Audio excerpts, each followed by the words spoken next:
नमस्ते, मैं आचार्य सुशीला यूट्यूब और फेसबुक के लाइव सेशन में आप सभी का स्वागत करती हूँ। और आपसे रिक्वेस्ट चाहती हूँ कि आप ऐसी चीज़ों को ज़रूर देखें।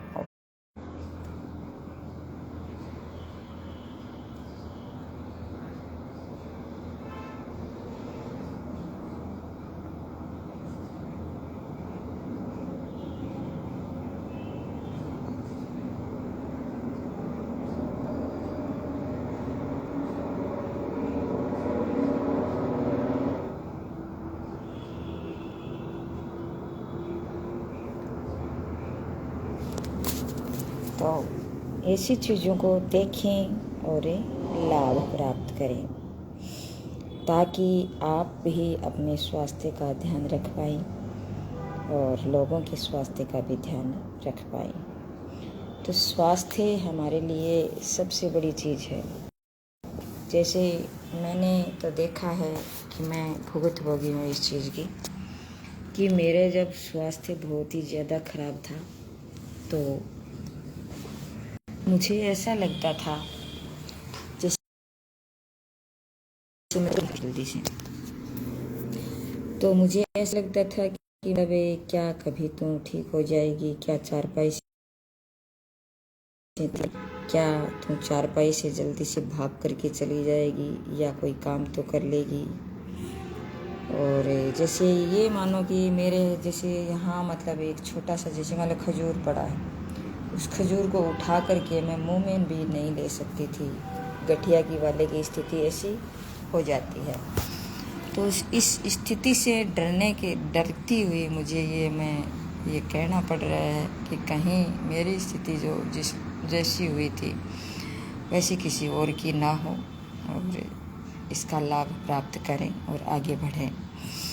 क्योंकि सबसे बड़ा सुख होता है, सबसे पहला जो सुख है वो है निरोगी काया। अगर निरोगी काया हमारे शरीर नहीं है तो हम किसी काम के नहीं हैं, किसी और पे आधारित होते हैं। और पर आधारित होते हैं तो वो अच्छा नहीं रहता, क्योंकि ईश्वर भी तो ये कहते हैं कि अपने स्वास्थ्य का ख्याल अपना खुद रखें, अपना खुद ख्याल रखें, अपना काम खुद करें ताकि मतलब आप मतलब ये किसी के कोई ऋणी न बने। इसलिए अपना काम अपना खुद करेंगे तो सभी अपना अपना करने लग जाएंगे तो वो किसी के ऊपर कोई बोझ नहीं बनेंगे। तो अब मैं आपके समक्ष चर्चा करना चाह रही हूँ सुप्त वज्रासन। सुप्त वज्रासन है वो एक ऐसा आसन है जो वज्रासन में बैठ करके वापस हमारे पीछे की तरफ हम रीढ़ को सीधा करते हुए पीछे की तरफ लेटते हैं। हमारा जैसे शशांक आसन में तो क्या है, आगे झुकते हैं, और वज्रासन में बैठ करके पीछे जाते हैं। हम हमारे शरीर को पीछे ले जाते हैं और ध्यान हमारा रहेगा अनाहत चक्र में। और इस पे विशेष बात इसमें ये है कि मतलब यहाँ पे एक तो घुटनों के जिसकी प्रॉब्लम है वो इसको न करें, और जिसके मतलब ये हर्निया की प्रॉब्लम है, क्योंकि इस पे आंतों पे बहुत ज़्यादा प्रभाव पड़ता है, तो हर्निया की प्रॉब्लम है वो इसको अवॉइड करें शुरुआत के दौर में। धीरे धीरे जब अभ्यास करने लग जाते हैं हर आसन का तो फिर थोड़ा बहुत हम ऐसी कोई बात नहीं है कर लेते हैं, लेकिन करना चाहिए। अब इसमें जैसे मतलब क्या होता है कि ये सुप्त वज्रासन है, अर्थात वज्रासन में सोना। बस इतनी तो बात है, वज्रासन में जब हम वज्रासन लगा करके सो जाते हैं तो सुप्त हो जाता है। तो वज्रासन में सोना सुप्त वज्रासन कहा जाता है। तो लाभदायक आसनों में इसकी अग्रणी भाग है, ये अग्रणी गिना जाता है, तो अग्रणी इसे माना जाता है।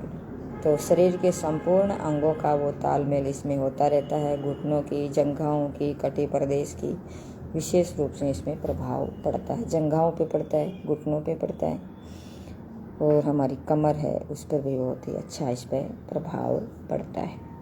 परंतु ठीक धरती पर लगने से संपूर्ण रीढ़ प्रभावित होती है। हमारी रीढ़ है वो जैसे हमारी रीढ़ पीछे लगती नहीं है सभी की, तो मेरी तो लग जाती है, लेकिन सभी की लगती नहीं है। अगर सब रीढ़ है वो पीछे पूरी ज़मीन के समानांतर ज़मीन पर टिक जाती है, तो ये आसन है बहुत ही प्रभावपूर्ण होता है।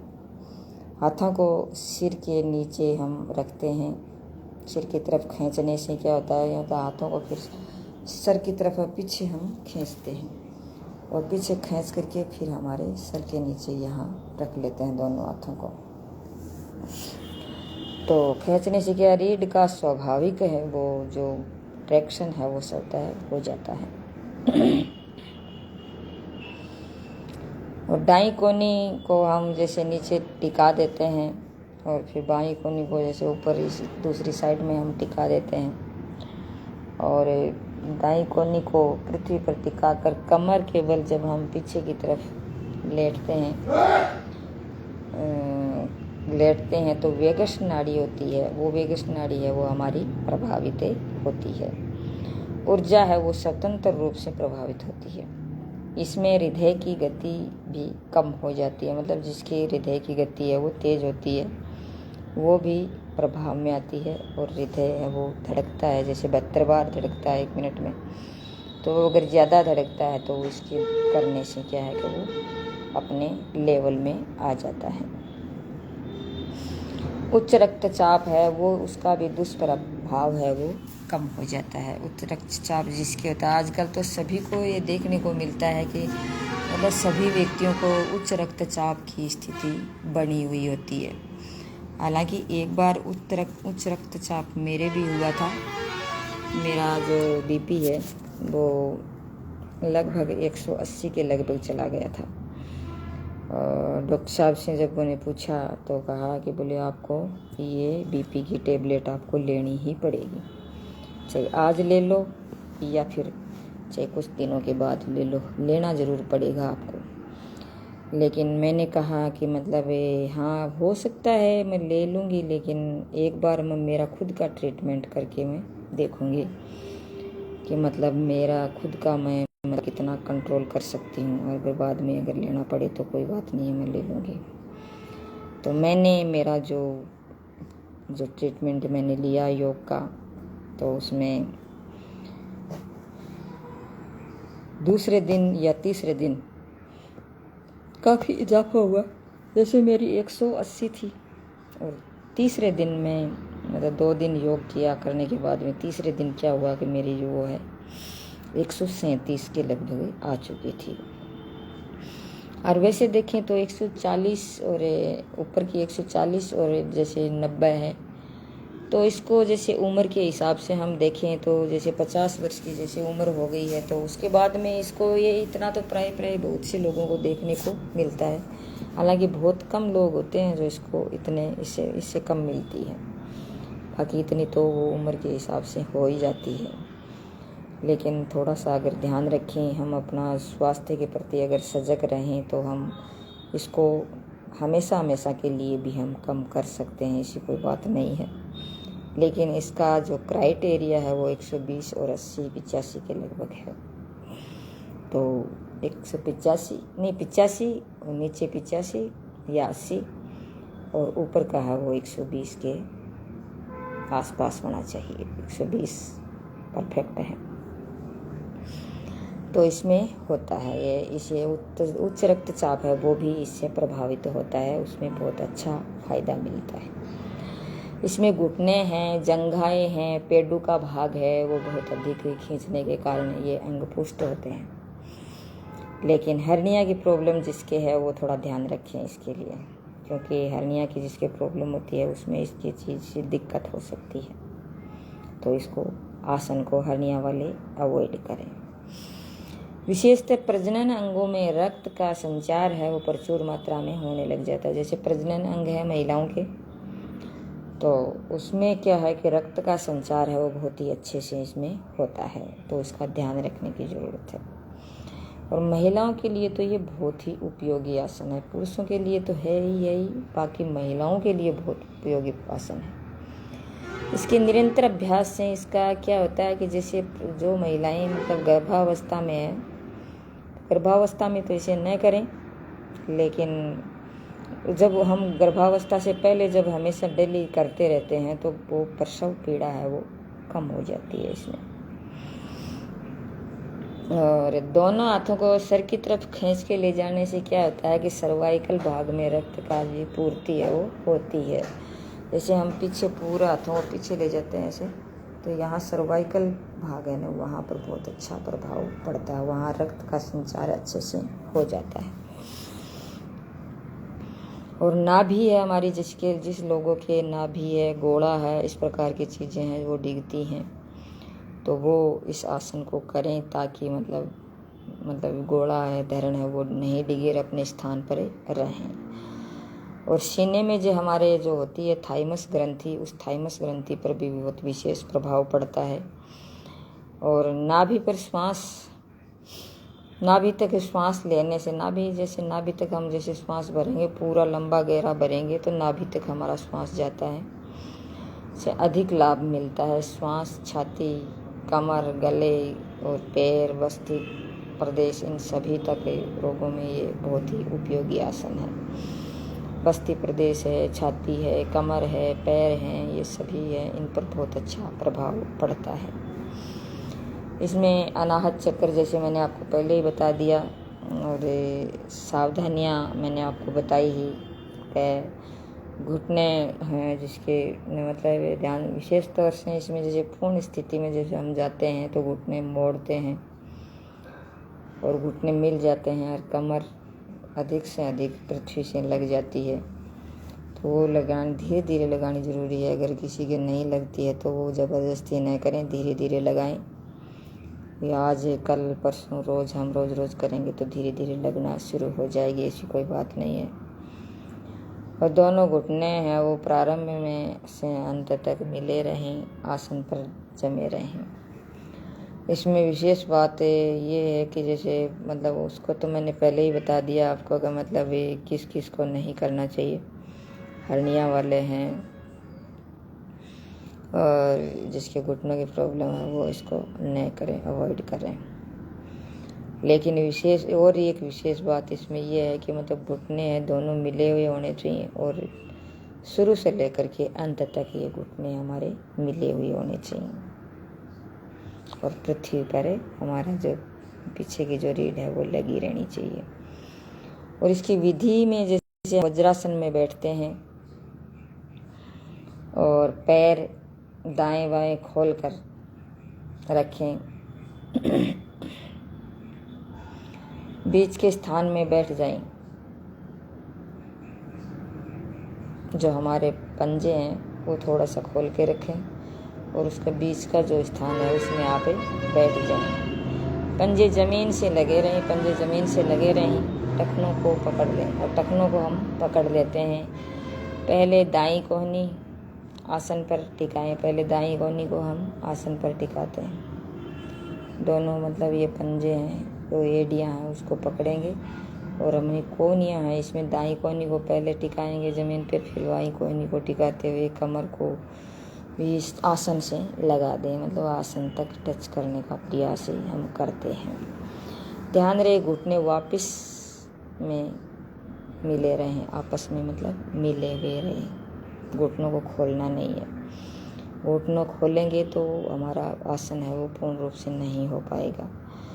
लेकिन शुरुआती दौर में जो नए साधक हैं उसको ये चीज़ नहीं होती है उससे, तो वो मतलब एक बार खोल भी सकते हैं, फिर धीरे धीरे वापस अपने आपस में जुड़े हुए रखने की कोशिश करें। दोनों हाथों को श्वास भरते हुए सिर के और ताने और कोहनियों से हथेली का पृष्ठ भाग है वो आसन पर रखें। कोहनियाँ और हथेली है उसका पृष्ठ भाग है वो आसन पर रखें, और दोनों हथेलियों को सिर के नीचे रखें और श्वास सामान्य चलते रहें। टखने पकड़ें, फिर टखने पकड़ें, वापस आते वक्त टखनों है उसको पकड़ें, दाईं कोहनी का सहारा लेकर उठें, और फिर वज्रासन में बैठ जाएं और ध्यान का के अंदर है वो मैंने आपको पहले बता दिया है, वो है अनाहत चक्र। तो इस प्रकार से जब हम इस आसन को करते हैं तब ये आसन हमें पूर्ण रूप से फ़ायदा देने वाला होता है। तो अब मैं आपको ये आसन करके बताती हूँ।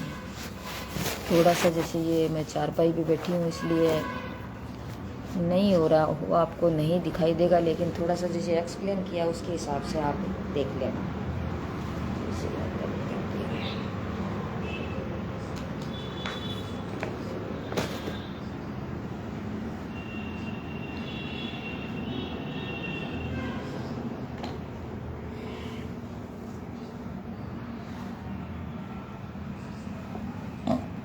इस प्रकार से जैसे हम वज्रासन में बैठ जाते हैं, वज्रासन में बैठ करके और हमारे आगे से जैसे ये घुटने, ये दोनों घुटने आगे से मिले हुए होने चाहिए। पीछे हमारे पंजे हैं, ये दोनों खुले हुए होने चाहिए। और इस खुले हुए पंजों के बीच में जो जगह है, उस बीच में जगह उसको नितंब, उस पर नितंब हम रख देंगे, उस पर बैठ जाएंगे। और फिर दो अपने ये जो है पीछे जो हमारी एड़ी है, इस एड़ी को ऐसे पकड़ेंगे, पकड़ के और फिर दाईं कोहनी को नीचे आसन पर पीछे, जैसे मतलब वज्रासन में पीछे सोना है अपन को, तो इसको पकड़ करके हम दाईं कोहनी को नीचे रखेंगे और फिर बाईं कोहनी को नीचे रख करके और पूरे शरीर को जैसे पीछे जाएंगे और फिर दोनों हाथों को खींचेंगे और दाएं हाथ की हथेली है वो सर के नीचे रखेंगे, फिर बाएं हाथ की हथेली वो नीचे रखेंगे इस प्रकार से और पूरा खींच के रखेंगे। फिर सीधा पूरा पीछे लेट जाएंगे ताकि मतलब ये हमारे सर्वाइकल, ये कंधों और ये हार्ट सब पे प्रभाव पड़ता है। तो इस प्रकार से पीछे जाएंगे, ऐसे पूरा पीछे जा करके ऐसे करके हाथ पीछे ले जाएंगे, फिर नीचे ऐसे रखेंगे इस प्रकार से। और घुटने हमारे मिले हुए होने चाहिए, पंजों पे बैठे और पीछे पूरा शरीर है वो हमारे आसन से टच होना चाहिए। हमारी रीढ़ है वो बिल्कुल सीधी होनी चाहिए और हमारे आसन से टच होनी चाहिए। फिर दोनों हाथों को वापस लाएंगे और दोनों एड़ियों को पकड़ेंगे, दाईं कोहनी का सहारा लेते हुए और फिर वापस उठ बैठेंगे। इस प्रकार से ये सुप्त वज्रासन की स्थिति बनती है जो हम बहुत ही अच्छे से कर लेते हैं। मैं तो देखो ये चारपाई पे बैठी हूँ अभी और चारपाई पे बैठी बैठी कर रही हूँ, लेकिन जैसे लोगों को तो क्या होता है जैसे आसन पर बैठते हैं तो आसन पर बैठे हुए भी नहीं कर पाते हैं, क्योंकि ये आसन है बहुत ही हार्ड है, लेकिन जितना हार्ड है उससे कहीं ज़्यादा हमें बेनिफिट देने वाला होता है। तो जितना हार्ड आसन होगा उतना ही हमें बेनिफिट देने वाला होता है, क्योंकि इससे मतलब हमारी पिंडलियाँ, हमारी जंघाएं, हमारी पूरी कमर है, तो कमर वाले हैं जो मतलब डिस्क स्लिप की प्रॉब्लम है तो वो इस आसन को पीछे अगर शुरुआती दौर में तो नहीं करें, लेकिन धीरे धीरे जब अभ्यास करते हैं तो उसके लिए भी ये फ़ायदेमंद होता है, क्योंकि रीढ़ पीछे जाती है ना, इसलिए उससे भी बहुत फ़ायदा रहता है। लेकिन हर्निया वाले ध्यान रखें, हर्निया वाले इसको नहीं करें ताकि, क्योंकि इससे प्रभाव पड़ता है और जननांग क्षेत्र पर बहुत ज़्यादा प्रभाव पड़ता है, जिससे क्या है कि वो दिक्कत होने की संभावना रहती है। जैसे हर्निया से क्या है कि आंतों में और उन पे खचाव पड़ेगा तो वो ज़्यादा होने की संभावना रहती है, इसलिए इसका ध्यान रखें। तो आज वैसे इतना ही। अब मैं आचार्य सुशीला अपनी वाणी को विराम देती हूँ। जय हिंद, जय भारत।